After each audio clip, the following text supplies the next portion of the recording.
Hey SEOs and content marketers, say goodbye to crazy spreadsheet mashups and experience unprecedented connectivity between your SEO planning and reporting data. Introducing Audience Key, technology for keyword mapping, content brief automation, and rank tracking that form an SEO strategy system providing unparalleled feedback loops between planning, reporting, and optimization activities. Put your time and energy into strategy, not data upkeep. Visit audiencekey.com and apply for a free trial today.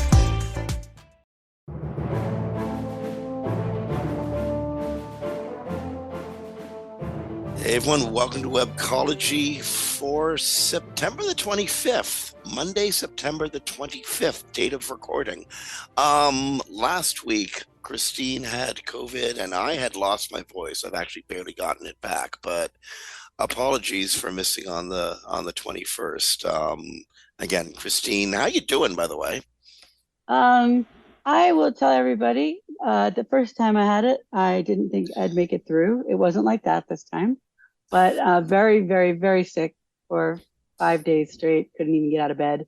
So get your shots, everybody, because I don't know that any of us have 5 days to lay around in bed.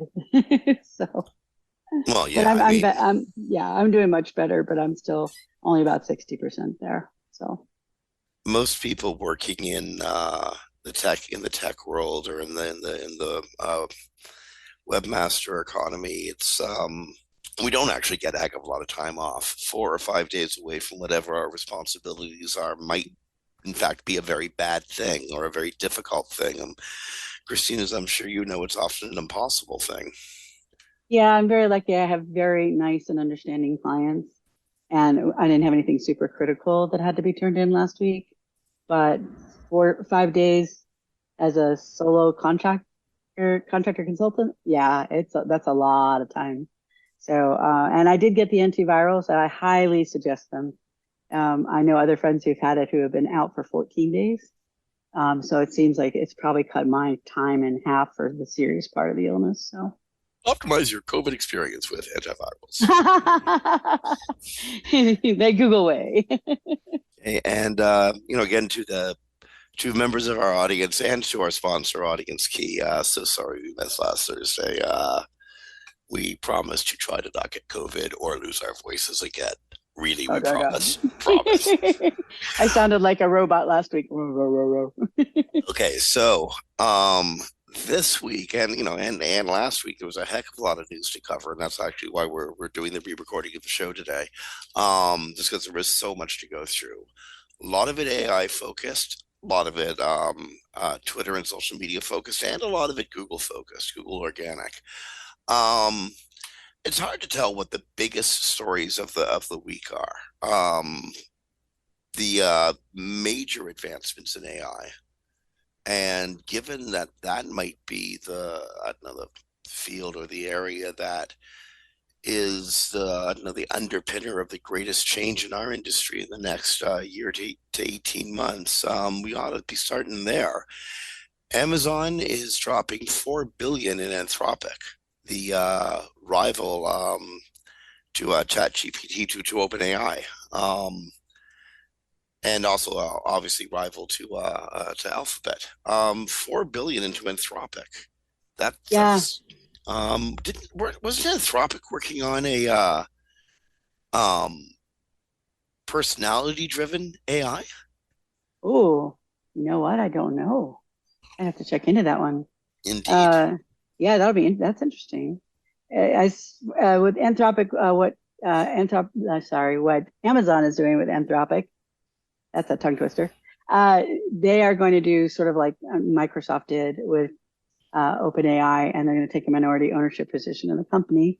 And Anthropic, for those who don't know, was started by people who left OpenAI, and their AI chatbot is called Claude 2. That's the one. If you've heard about it, you heard about it through Claude 2. So they're looking to capitalize on generative AI like the rest of everybody seems to be right now. And they're also going to use their own custom AWS designed semiconductors to train the foundational models for the AI applications they're going to develop through Anthropic. So it'll be interesting to see what they do. I don't know if we're going to have a 3-rocket race or they're going to come out with something totally different. Right now, my understanding, though, is they're going to be competing with like ChatGPT and Google's Bard. Well, I think it might be really smart for listeners and for us, for people covering how AI is developing, to look at it as sort of like a three rocket race, because we know that Google is adopting a really unique approach to how they're introducing and using AI in their products, and using AI in search, and rolling it out to their audience base. Microsoft jumped right in with OpenAI and ChatGPT when OpenAI introduced it in November. Microsoft was just like in there to try to capture some market advantage. So they have a way that they're dealing with AI. And now Amazon and Anthropic. I mean, what does Amazon want with AI? What are their goals in the long run? How would they want to use it? So and given that it's developing so quickly, maybe it's probably good to look at why it's developing these directions. Yeah, definitely. And we are going to have a guest on in a few weeks. Not sure exactly the date yet. Who is actually going to speak to that. That is part of what they want to talk to us about, is why so many are in the race, and why is it advancing so quickly. But Because I'm pretty sure that's going to dictate, well, again, goals dictate outcomes, eh?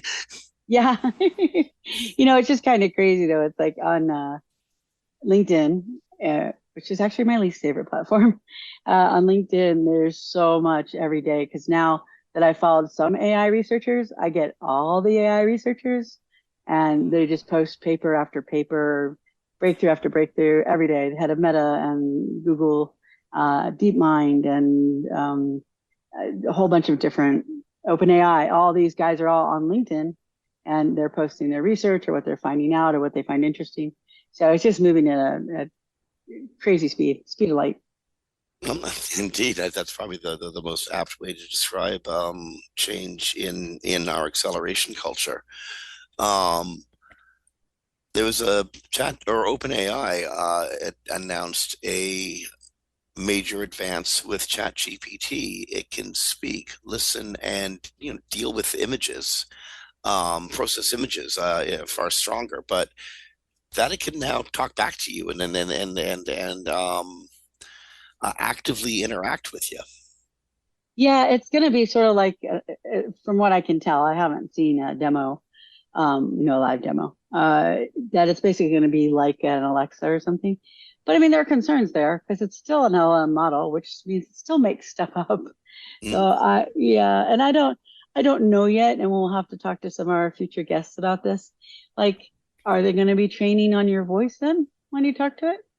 Because they told us not to put sensitive information in there, and putting your voice into a training model that can be reproduced feels like a sensitive piece of data. Maybe not, but Well, maybe. I've actually heard recently one of the new consumer scams is to call somebody up and pretend to be someone of authority or a bank or something. And what you want to do is get the consumer to say yes or no, so you can get a recording of their voice doing that, and then work your own way through auto prompts using their voice to say yes or no.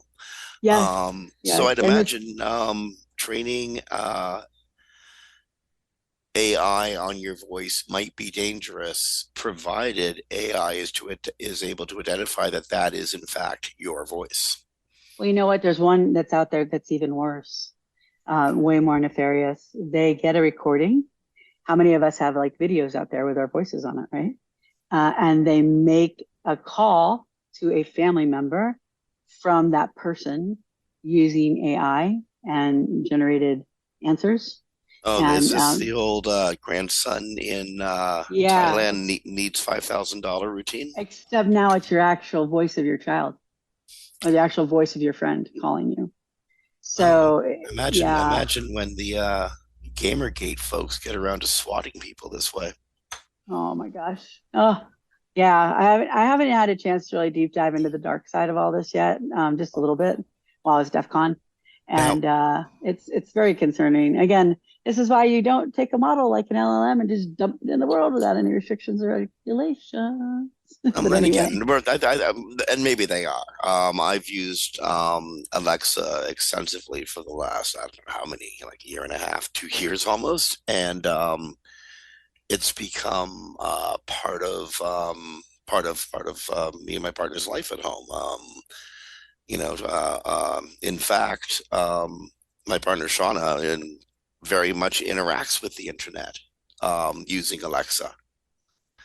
Yeah, but Um, that's a bit different because you're not training it on your voice. Like and they were Alexa's not an LLM either. right, It's absolutely not. But exactly. what it can do mixed with an LLM might actually be quite useful as a personal assistant. Oh yeah, definitely. I'm going to be a Luddite. I don't use those devices now, so I'm probably not going to use them with LLMs. But I know they're very helpful for people. And when I do go to someone's house and it's all hooked up, I am a little jealous. But I do think people need to be careful not to just jump into this voice conversational thing with ChatGPT until we know what they're doing with the data you're putting into it. Because as we know on the first go around, Samsung put proprietary data into ChatGPT and then found out, oops, we can't get that out of there. And now it's available to anyone who can get it to reproduce that information. So I do think that you just want to be careful right now. I wouldn't jump into using because they're going to make it available to people who are paying, I believe, in the next 2 weeks. So just be careful. I wouldn't just start using it without knowing what they're going to do with that information and data. um, Also going with OpenAI, DAL-E 3 is about to be is has just been introduced. Remember DALL-E 2, the image generation AIs. Um, DALL-E That wasn't 3. great. Well, no, I thought they were amazing for what they Oh, were. but do you You use know, Midjourney? But have you used Midjourney? well, again, any technology introduced, any AI technology, or even older technologies, were immediately replicated and made better by competitors. Like that's just, iteration one, iteration two, iteration three, and suddenly we have a much better mousetrap. Well, I don't think that I could be wrong because I've forgotten when Midjourney started. But I think Midjourney doesn't work on the same type of platform, and Mhm. so they work on a diffusion platform, I believe. So their quality of their images just since the beginning have been much better and much higher. So we'll see. I haven't used DALL-E 3 yet. DALL-E 2, though, it was kind of disappointing. And you could see the stock. I have been through, as someone who does design as well, I have been through tens of thousands of my career, I'm sure, of stock photos and images. And I could often see the stock image and go, that came from this site. I know where to even go find that image. So I find that we'll see how DALL-E 3 does. But a lot of people are really into the Midjourney thing because it's on Discord. It's super easy. You just put in your prompt, you wait, it generates, you take it. So we'll see if DALL-E 3 can be competitive or not. So Speaking of being competitive, TikTok oh wait, is wait, wait. Before we move on. Copilot, MSF No, no. Copilot. Is that the next one? No. We forgot to talk about the copyright issue of OpenAI with some really powerful authors. George R. Martin, did I say that right? Indeed, George R. R. Martin, John Jodi Grisham, Picoult, yeah, Jonathan John, Franzen, yeah. and a number of others are suing OpenAI because, I guess, when OpenAI sort of went and trained on everything written before 2021, it went and trained on everything written before 2021, which included their stuff. Yeah, and unfortunately, what's happening is not derivative, actually, that's the wrong word because it's not deriving from a book. People are taking that and making unauthorized copies of what are supposed to be like new works by this author and selling them on places like Amazon. So the authors are getting together and suing OpenAI about this problem of copyright infringement. So we'll see what happens because we know right now the big case in court is Getty Images, and they're one of the most litigious firms in the world. If you're in the web and you've not been sued at least once by Getty Images, you haven't done much work. So, because they go after anything, any derivative of a work that they have in their catalog. But yeah, so they're suing. So we're going to see what happens with that.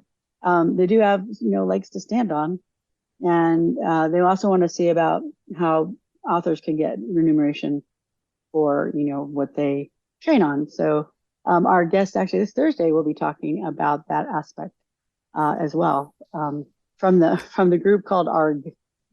So And interestingly, this morning it was announced without any details, but there was a settlement in the writers' strike, and one of the issues was use of AI in the writing room in the future. So,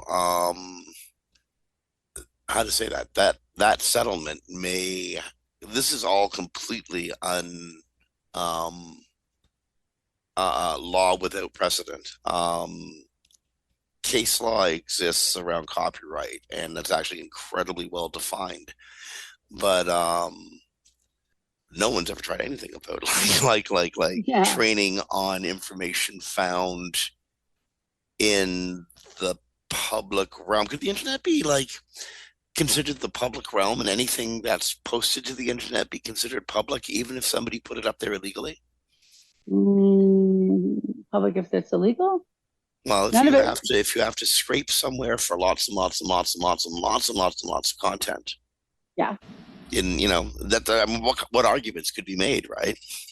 There are legal arguments that can be made. I know if you just take it to academics, and we've talked about this before, but when I was in my program for my doctoral degree, which I did not finish, they have a rule in academics that if I go and read 50 books on a topic, let's say I read 50 books about Disney, and I paraphrased everything from those books, but didn't just copy it, and I put it in there and I did not cite every one of those 50 books, then I would be eligible to be kicked out of school because that is a violation of academic copyright. So copyright Mm-hmm. law kind of dances around that. It's not quite as defined that way, but there are situations in which it is not, it is a violation of copyright law to make a derivative based work on a collection of items. And there are times when it's not. So that's going to have to be decided by the courts in these situations. But again, how do you prove theft of idea through AI generative text? How many books have been written about dragons, armies, and princesses trying to reclaim their thrones? More than one, more than six, maybe even more than 70 if he ever gets around to finishing that last one. And I'm still betting a lot more than that. I think they can maybe do it, and this is just me supposing, like you do music. So you generally, unless you're Google, and that's a different story. Bard is not a true LLM. Generally, there's not going to be a direct copy of the work, right? But if I What can, kind of prompting would you need to do to make that happen?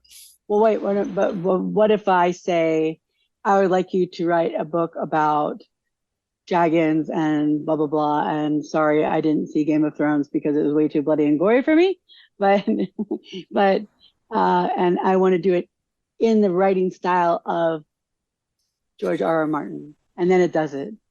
Well, then it did train on my works because you can't copy my style if it didn't train on my style. So, and if it's close enough, like music, right? Like there's only so many ways you can put notes together, but if a phrase is done a certain way, they say that's been stolen. So I have a feeling it could be something like that, where it's like the style of the writing. If I write you an email, Jim, we've known each other a very long time, right? I wouldn't have to put my name on the bottom for you to know it was from me. You'd be like, oh, that's Kristine's style. That's how she writes. So I think there might be some ability in the law there, but I don't know that as a fact. But it could be broken down more like a phrasing in a composition than just like word for word for word for word. So, but we'll see. We don't know. The law, there's no definite law on it, except the definite law still stands. If something is generated by AI and a human was not significantly involved in editing it, you have no copyright. So you put that book up, and that's one of the big things with the To go with strike. to go Sorry. with copyright law and music, you might want to ask former Games of Thrones sort of kind of appearance cameo star Ed Sheeran, Yes. who very recently won a copyright case around "Let's Get It On" by proving that the same sort of riffs dragons, princesses, kingdoms, and armies were played in songs over and over and over again, before and after Marvin Gaye wrote "Let's Get It On," which was had nothing to do with princesses, armies, and kings and dragons. Well, maybe dragons. Um, the point being, what would you, again, even if you asked ChatGPT, OpenAI, or whatever to write something in the style of Martin about dragons, you'd end up getting several different works that Martin did and all the fan fiction people have done in the style of Martin. It would be just a hodgepodge of That's voices hard. sounding like No, Martin. it's very hard because, like in images, it's easier because there's actually, you know, watermarks on the images that say Getty, so Yep. it's a little easier to prove they stole. Well, And there are people there who are think that, quotes and turns of phrases and things that characters said that, if they are said by, generative characters, that could be proven. But again, what kind of prompt trail would you have to get to make the generative AI do that? well, and that's the thing. I'm not sure, but I do like it's like when I was in art school and I had art history, and the final in art history is here's a slide. Tell us who it is, what period it's from, who the artist is, what period it's from, all that. And it's usually not a slide that's something you've ever seen from that artist, right? Mm. And you had to go by the line and the stroke and how light was used and all that sort of stuff, right? Pick the composition. And I have a feeling it's going to be similar with text. It's going to be like, because it's going to be proven in court of law, so it doesn't have to be 100%. But if they can prove, like, hey, I can write a book almost exactly like Martin using these prompts, then they obviously trained on his work, that kind of thing. That's the only thing right now I can Well, think of. But there's people smarter than me that are working on this, so they may have better ways of telling. that's happening. That's out there, and world used to, I don't know, world used to all sorts of information, augmentation in, Yeah. in this world. Get used to it. It's Yeah, no, I honestly don't know. No matter even the outcome of this kind of lawsuit, I honestly don't know what would ever stop people from using AI to do exactly this. Um, and now that it's been trained on this information, which is available on the open web, um, so new stuff will be trained on. You know what I mean? It's just, how do you stop it? Well, one way I do know is that from someone that we will be speaking to later, that the filters for the language models occur on the output, Hmm. export.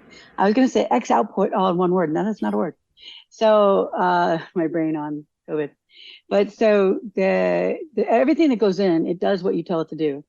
But what you get out is what it filters through, right?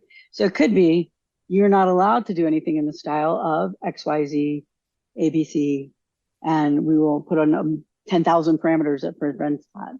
That's the only way I can see that stopping. It's going to have to be on the corporations to do it. It won't be on the people to stop it. It'll have to be corporations putting in the right filters and parameters that prevent things from occurring. Like now, where they tried to solve the Nazi problem, truthing in machine learning, it's called the Nazi problem. And that's what all the humans were doing with OpenAI down in Kenya, where they paid $2 a day, I think it was.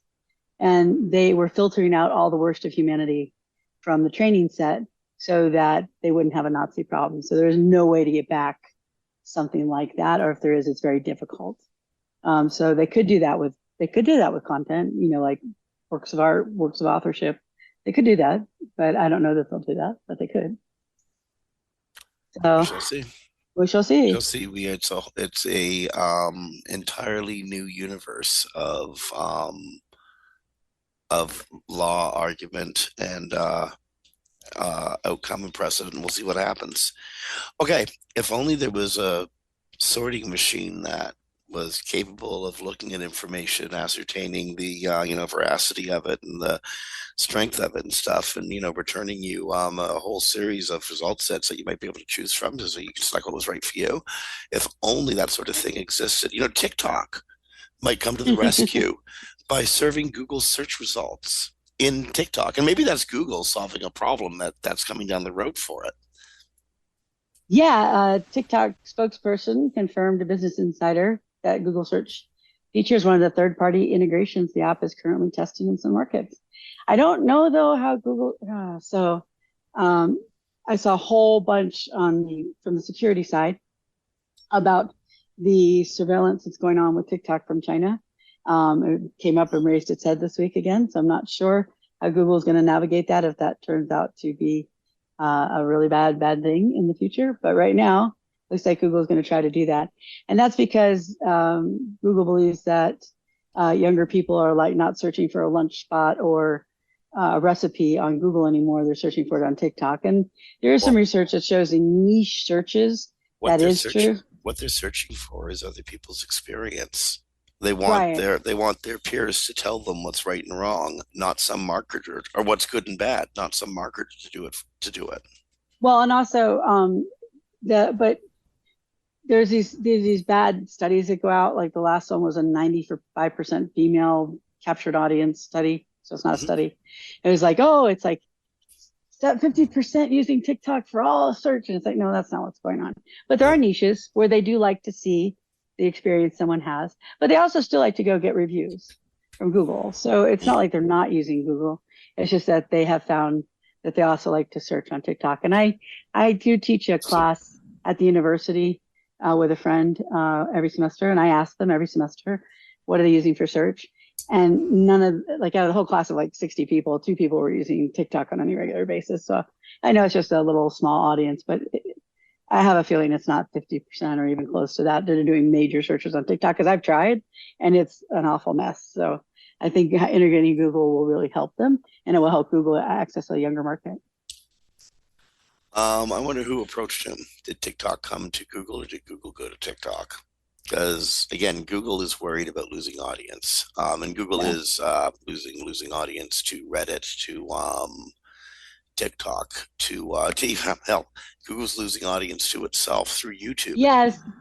No, I would Um, say, can I just interject here? Just my opinion after the last 2 weeks of search. Google's losing audience to being bad at search. Its search is getting really bad. It's well, deteriorating like awfully quickly.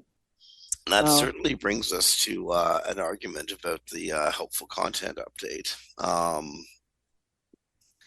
Uh, uh, uh, people are pretty some SEOs are pretty flipped out about all the work that they've done over the last, I don't know, say 12 to 18 months, 12 months. I think it's been about 12 months. Google's warned that helpful is coming. Um, so a quick step back here. Do you remember, okay, about, again, about, please correct me if my recollection's wrong on times and dates, but about 12 months ago, Google starts warning helpful's coming. And suddenly, like the day after Google says so, we have these like experts on what helpful is going to be, and they start writing about all the things like check boxes of things you have to do to produce what would be helpful content. And a lot of people really invested in all those check boxes, and they worked really hard for 12 months, 9 months, 6 months, or even 3 months, however long they've been working hard on investing on taking off those boxes, and many of them did not get rewarded at the close of the helpful content algorithm update, which incidentally didn't actually close. They never close. They're yeah, always it's turning. rolling. Yeah, it's a rolling one. But Google announced that this is closed.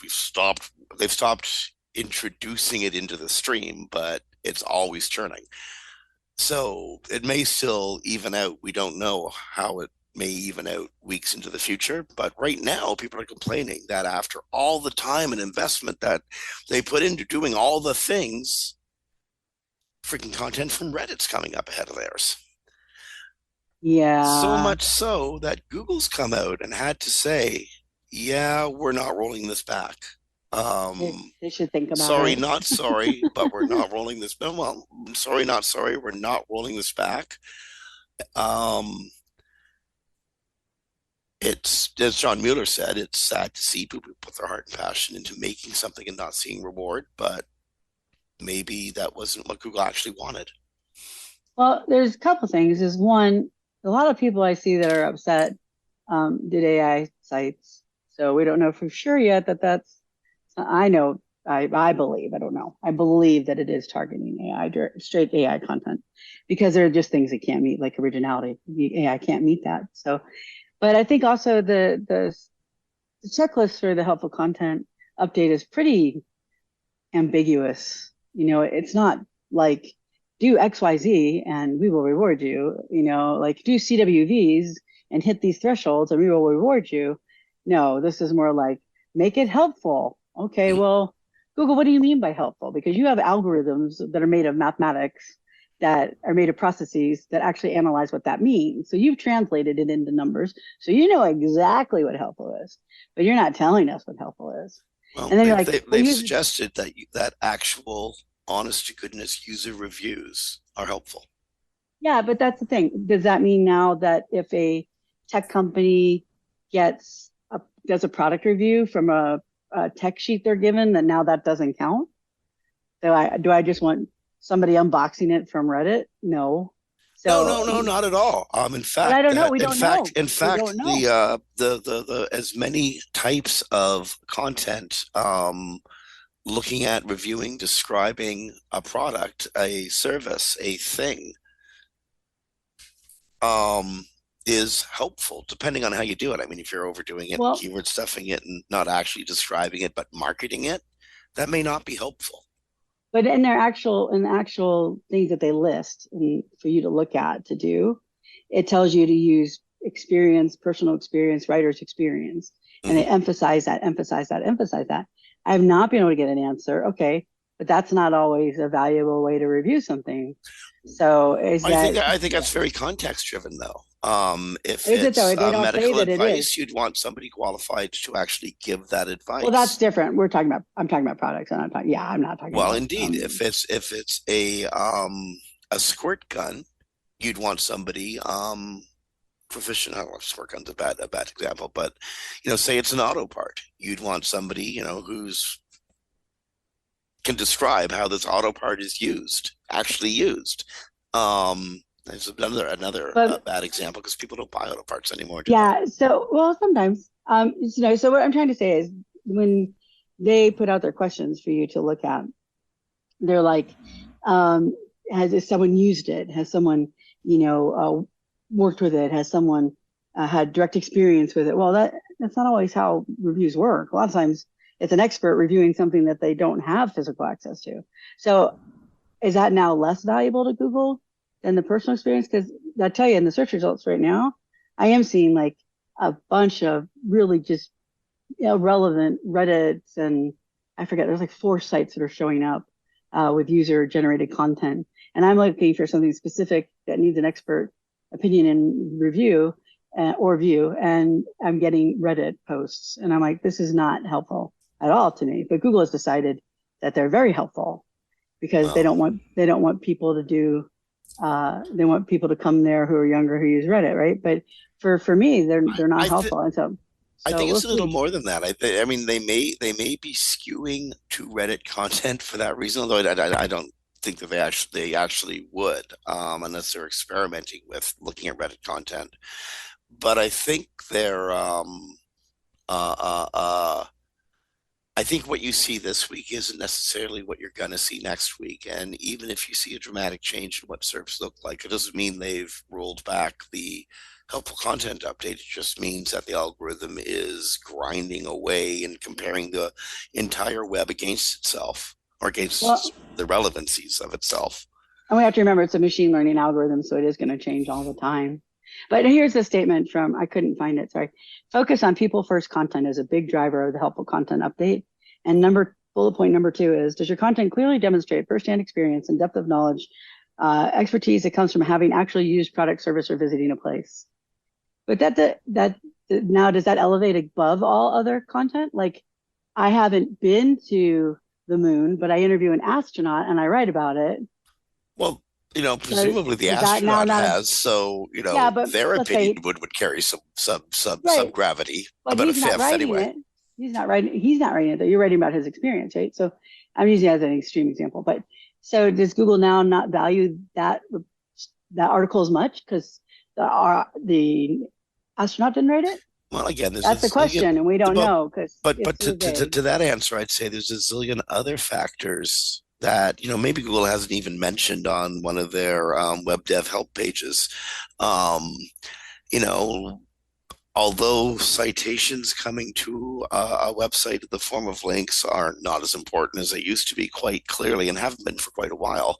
Um, they're still there. They're still important. So maybe if you can, um, link to um, verifiable information about the moon, your page on the moon, even though you've never been there, is still useful.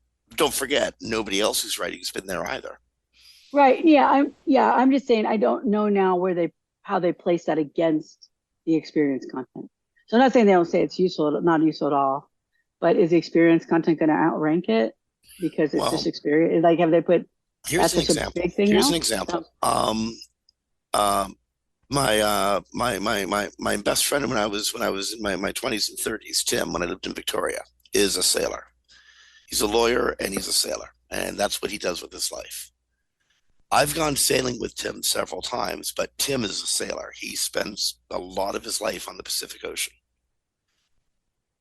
If I was to be reading a review on a sailing product, I can outright Tim. Tim's a lawyer, but I can outright him any day of the week. But I would still value his review over my review, even though my review would likely be better written. His review actually is from somebody who has the actual experience using the damn thing. yeah, but it depends because, like, let's say he sails, right? But you're writing about, um, I don't know enough about boats really. I know they have sails and They motors have and a things. hundred Uh, movable parts, all of but which are let's really say, important. but what would I value more? Actually, I'd value a combination, but your friend writes about six different engines, but some technical engineer writes about the six different engines. Which is more valuable? They're both valuable, but from different points of view, right? When I go to buy a car, I want to hear how people felt about it, but I also want to read, you know, road and track. Is that right? My brain's a little Sure. foggy today. Road and tracks, like they're literal. So if You you know, want to provide helpful content to your user, provide a link to something that might be helpful to them, along with actual experience. All well, these what things can be used to bolster a user experience. And that's what I think it all has to come down to, because Google's, and this is the one thing that Google's been saying consistently, year after year after year, is build your site for user experience. definitely always. I mean, you also have to make sure you're doing the SEO portion correctly, but the way I see it is what I tell my clients is get an expert, add a box on the page with the or part of the page where the expert or the person who has personal experience with it writes part of that article, and you can still do your regular review article because not every like blog who's writing about like the next iPhone has the ability to go to Apple and say, "Give me an iPhone." Right? So not everyone can have hands-on experience, but if you can get hands-on experience, just add it to what you're already writing. So unfortunately, I think they probably put a lot more weight on that. We'll see, but I think Well, that's possible. So there's something you said about a sentence back that actually I want to do a quick note on. When you said get your SEO in order, I think you meant get your technical SEO in order. And I'm a yes, little cross with Google right now for suggesting that technical SEO is slightly less important than content SEO. Um, when did they do that? they sort of been on this kick for the last week and Oh, a half. I was in bed asleep. Um, um, Core Web Vitals is like Core Web Vitals, while very, very important, um, according to Gary Eyes, is something you would probably want to spend your spare time on. Yeah, you know, they actually John did come out and say their technical is very important about 2 weeks ago. So, and then it's just Gary, but Yeah, I was going to say Google's got to be really yeah, careful on this because technical SEO, especially with cutting edge websites. I was trying to explain this to my girlfriend, my partner the other day. One of the reasons it's so complicated is we're really, really doing cutting edge websites that haven't been done before. React websites, headless websites, Angular. Uh, what we're trying to do is take something that should fit on a very large monitor and swoosh down into, like, a tiny, tiny screen that you can carry in your back pocket, or even better, on your watch, like Dick Tracy used to. And that's the cool level of stuff that we're trying to work on. So technical SEO is still actually really important. Actually, I always say whenever someone puts out that poll, which is more important, which is in technical SEO or content, technical SEO is first most important. Meaning, if I have a car outside and I have no engine in it, it don't matter how pretty it is, how beautiful the interior is, doesn't matter how lovely the seats are, it's not going anywhere. So technical is first important, which means if your technical isn't working right, then nothing else matters because you're Michael Phelps in the Olympics with 50-pound weight on your back trying to beat everybody else, and you're just not going to. So you, So careful, Google. Don't send yeah, mixed messages like that. yeah, do We know, technical first. Just always do your technical first, then get the rest of it going. um, and technical is quality.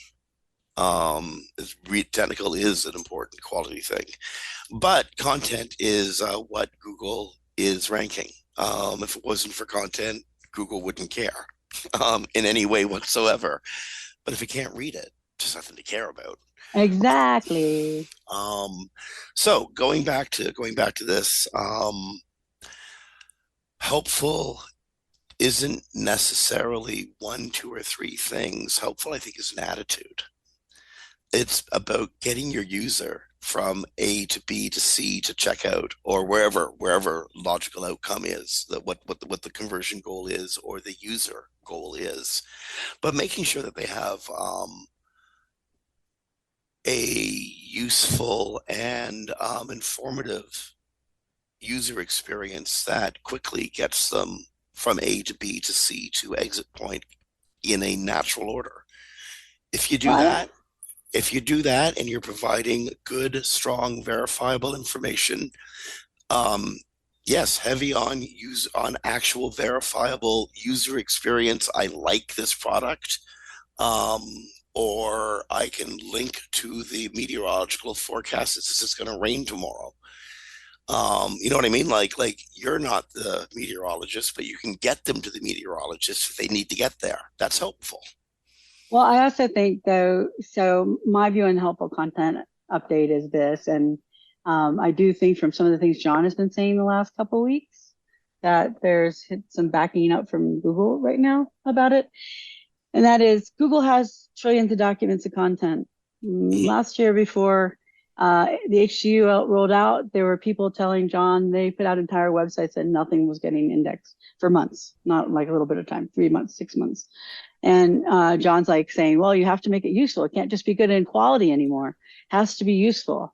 And so then that's when Jasper and all that first came out. And then all of a sudden HCU comes out and then ChatGPT.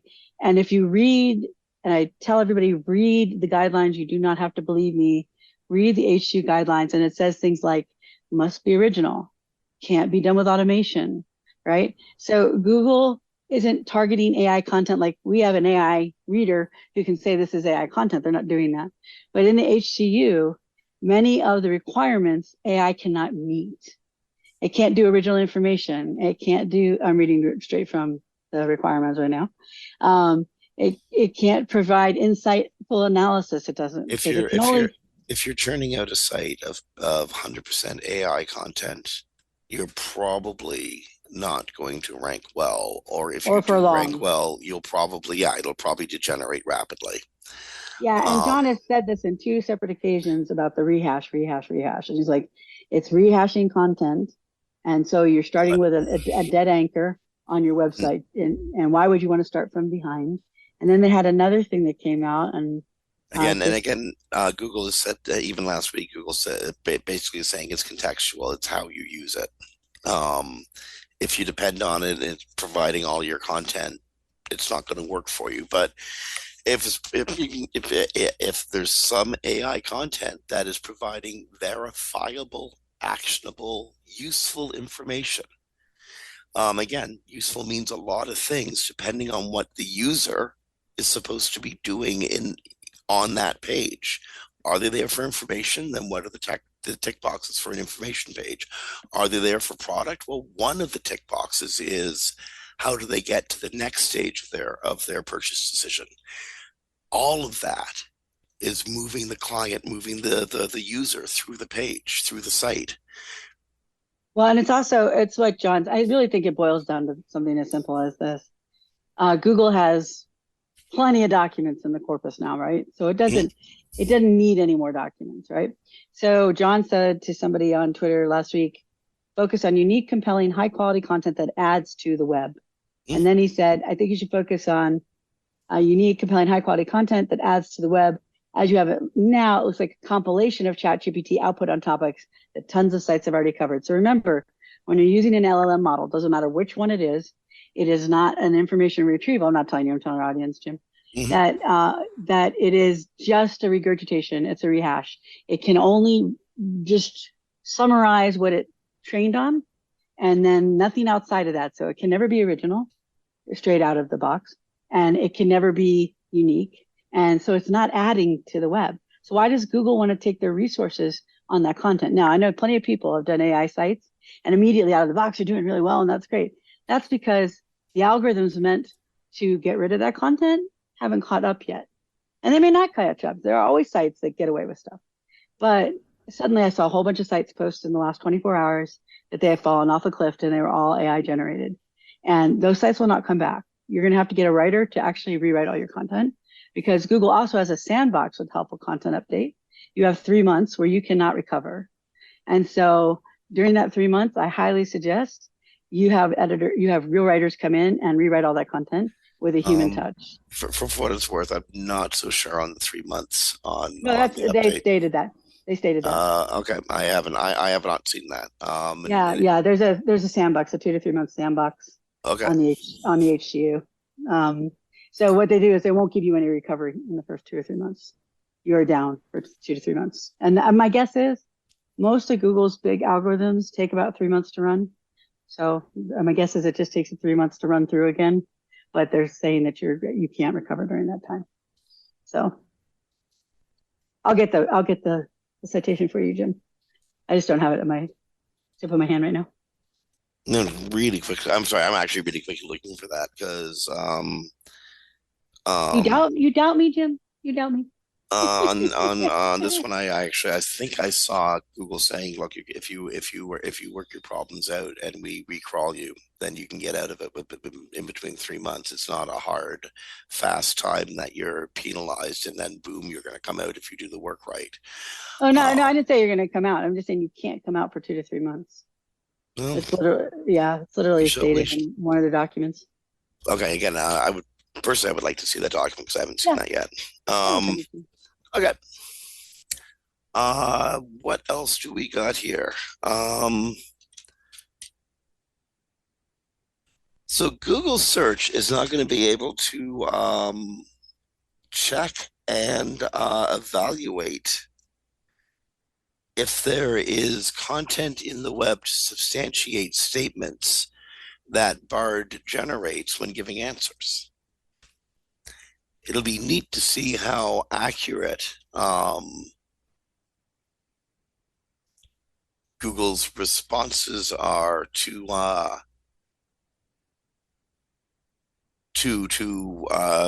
the Bard generative search user highlighting an area of text and then asking, can you substantiate this? Yeah, it's my belief is, from what I read, what they put out there in their press release and in the documents. So most people probably are not aware that the featured snippet system had a consensus factor. So you couldn't be pulled into I can't talk. You couldn't be pulled into a featured snippet if your information did not have consensus with many other documents on their corpus, so that they didn't pull in fringe, crazy stuff.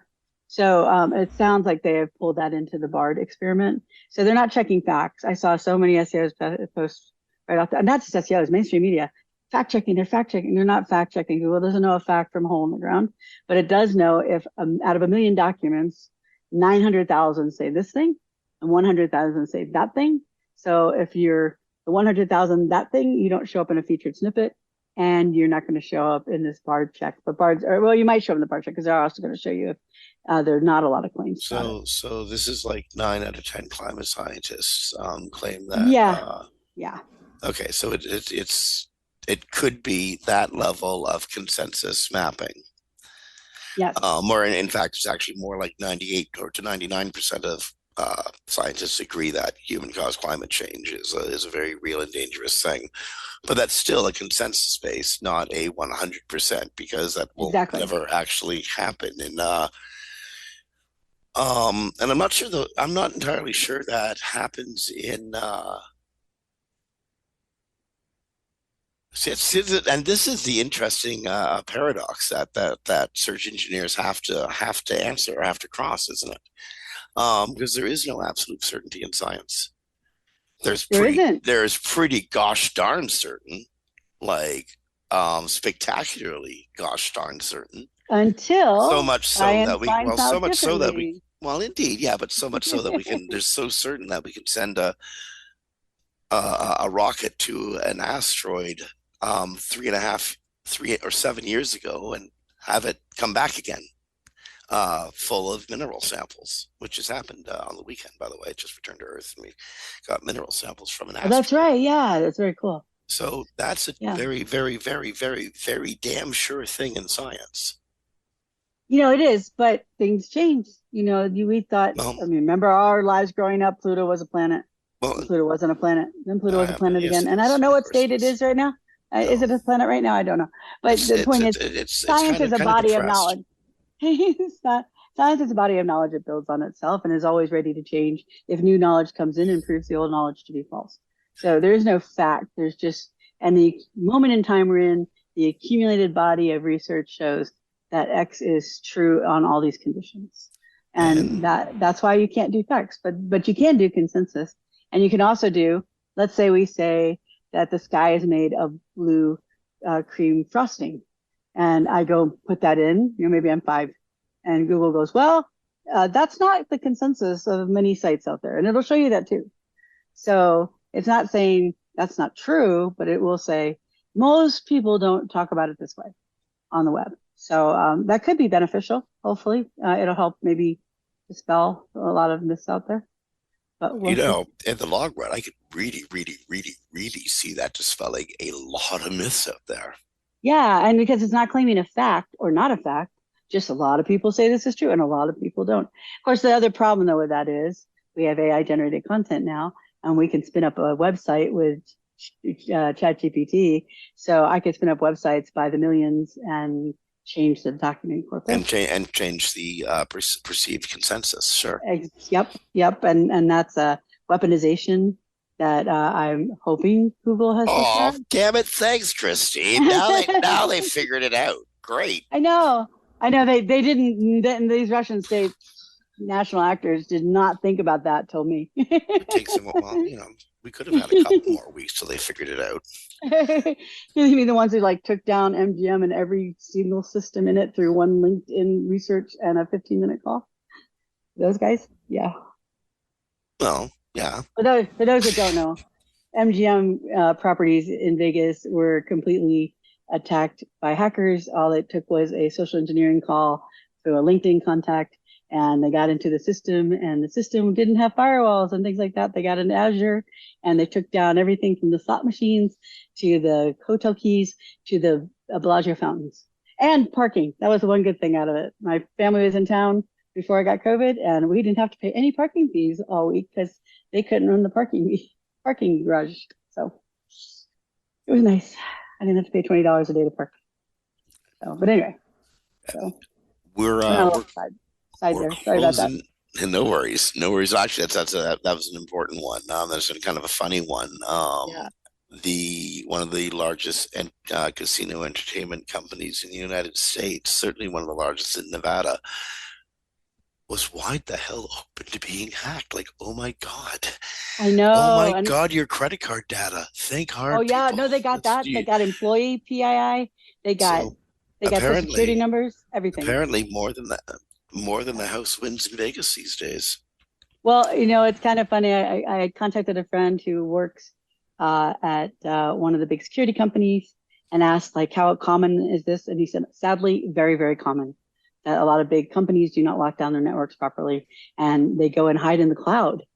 And that's what happened here. They went and hid in the Azure cloud, and then they used opportunities to get into all the other systems. So the craziest thing was the slot machines legally, they have to pay them all out. So normally you get a slip of paper that says 5 cents, you throw it in the trash, right? Who takes the time to get the money back? But in this case, they had to pay you cash. They could not pay you. So you had to wait and sign for your 15 cents on the slot machines. And it had a little sign on every slot machine.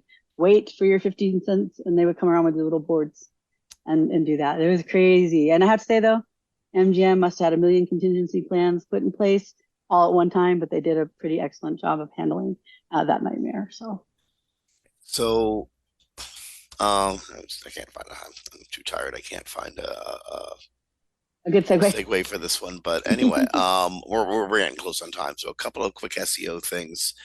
There was an AMA with Gary Ease at PubCon last week, and one of the more important takeaways, which we've been saying on this show for several years now, is that links aren't as important a signal. They're still an important signal. Don't get me wrong, but they're not. They're not the big three. They're not Uh, on the. They're probably not even the top five. But they're an important signal. Absolutely. yeah, Um, I have a theory here. mm, You want to hear my theory? go for it. So when I was at SMX in Seattle, I don't remember exactly when it was, a couple of years before the pandemic, pandemic time. I don't have timelines in my brain anymore. Um, and he said the top three factors were content, links, and rank brain. You're like, how in the world is rank brain a ranking factor? That doesn't make any sense. Well, if this context, it's not one of the top three, it does make sense. Also, if you add in neural matching. So most people probably are not aware that the rank brain and the neural matching are added after your site is scored and ranked. So it's called ad hoc scoring. So Google gets your document, your pages, they get their scores. I'm being very layman here. Gets your scores, it ranks you in the results, as someone pulls you back. But neural matching and rank brain or both can kick in and they can change that ranking. And there's nothing you can do about it. Links will not affect it. So to make it more precise for the user intent match, and it's different on every search. So it's not like across the board kind of thing. So I have a feeling that's what's taken the place.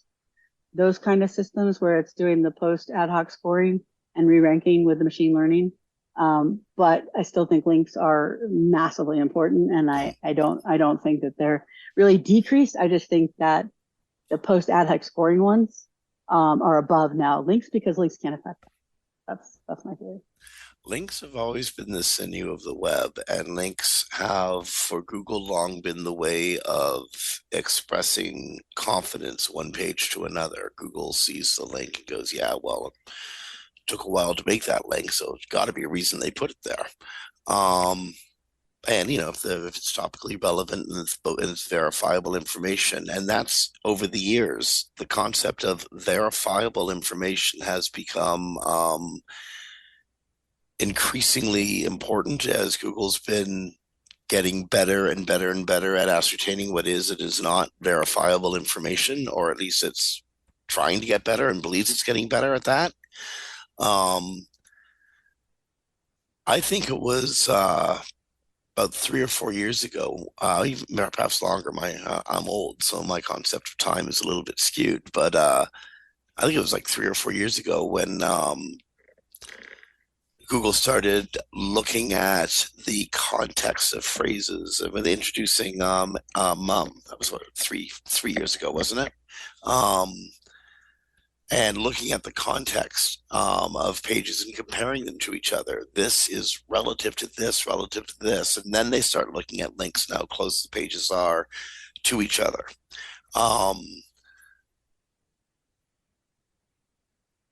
so you don't necessarily need a direct link from a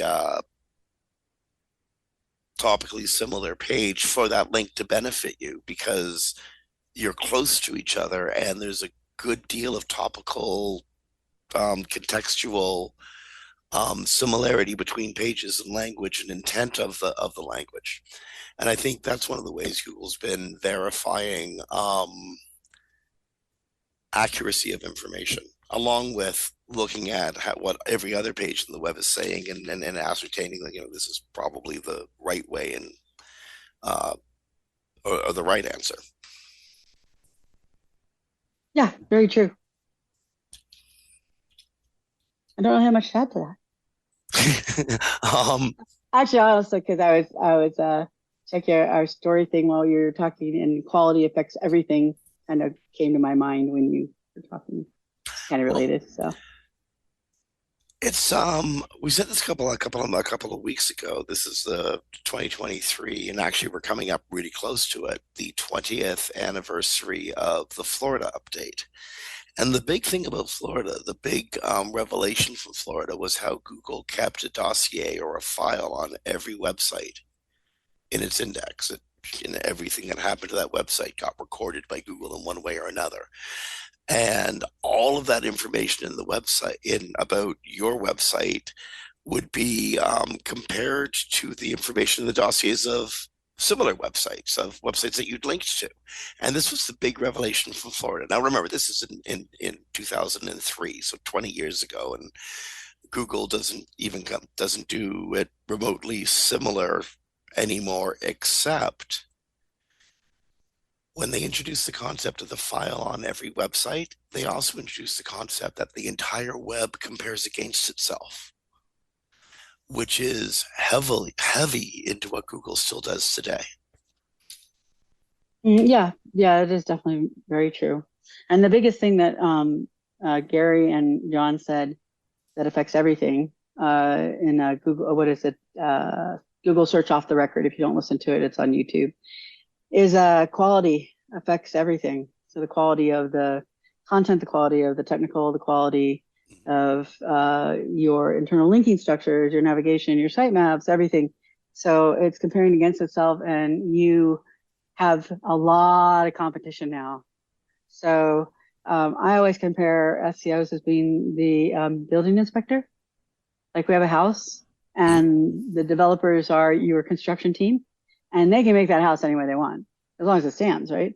But there's regulations that you have to follow, or the city will not give you your permit or allow you to live in the house. And so even though the construction guy could do the layout 100 different ways, or the foundation 1,000 different ways, the city goes, there's 2 ways you can do that, and we will not reward any other ways. And as the SEO, you're like going to the website. Yes, I love that you wanted to make it all JavaScript modules. I worked on a site that had 96 of them, but they're all invisible to Google. So we have to go back and reconstruct everything, right? So our job is to make sure that the site has the quality that Google expects to surface you to get that traffic. But it's much more competitive now. So your site has to be quality on every level. Links coming in, your technical, your content, your schema, all those kind of things, if you want to be competitive in today's search space. It's exhausting just thinking about it, but that's kind of the fun about being an SEO. There's always a whole bunch of stuff to do, and there's probably always going to be room and space for well-meaning. I always think of us as auto mechanics, or the combination between actual physicians and glorified auto mechanics. There's always going to be a space for our services, and I think in the information world, no matter how we see or describe ourselves, or what sets of tasks we end up doing to make information visible. Yeah, and I'd like to say a little encouragement to anybody, especially who's young, because I have had dark nights of the soul moments going, great, our whole job is going to go away tomorrow. But everything you know about creating a site for SEO for Google makes a site better for users. So if at any point that all goes away, as long as there's websites, your knowledge base can make people's sites always do better. You know how to make the sites faster. You know how to make the sites read better. You know how to make the sites convert better. You know how to make the people click from the search result into the site. So remember all these skills that you have and you learn related to search are applicable on a broader scale to just the website itself, and it doing well for the client and the user. And you know what? I think we're gonna have to kind of close on that because we've Woohoo! gone like more than full clock. So on behalf of Kristine Schachinger from Sites Without Walls, this is Jim Hedger from Digital Always Media. You've been listening to Webcology on WMR.FM, and it was recorded a little bit later than normal on Monday, the 25th of September, 2023. We're well deep into the autumn, but we're going to be coming back on Thursday with guest Eric Salvaggio from the ARG Group. We're going to be talking a lot more about AI. And this time we're going to be diving into more of what AI can do and security around AI. Be kind to each other, rank well, and stay well. On behalf of Kristine Schachinger, this is Jim Hedger. We'll talk to you next week. Bye, everybody.